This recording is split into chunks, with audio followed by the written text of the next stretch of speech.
warning system on station KWO35 from New York City. During potentially dangerous weather situations, specially built receivers can be automatically activated by the signal to warn of the impending hazard.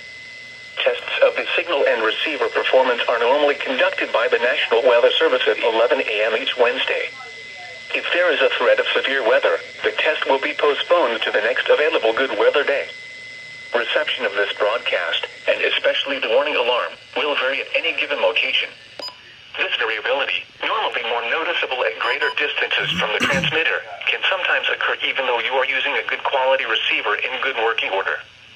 To provide the most consistent and dependable warning service possible, the warning alarm will be activated for hazardous watches and warnings for the following counties: in Southeast New York, Bronx, Kings, Nassau, New York, Orange, Hudson, Queens, Richmond, Rockland, Suffolk, and Westchester, in Northern and Central New Jersey, Bergen, Essex, Hudson, Hunter, Middlesex, Monmouth, Morris, Passaic, Somerset, Sussex, Union, and Warren.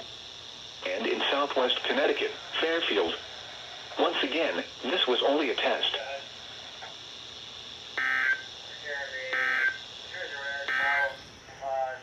Here is the extended forecast. Mostly sunny. High. Saturday night, mostly clear.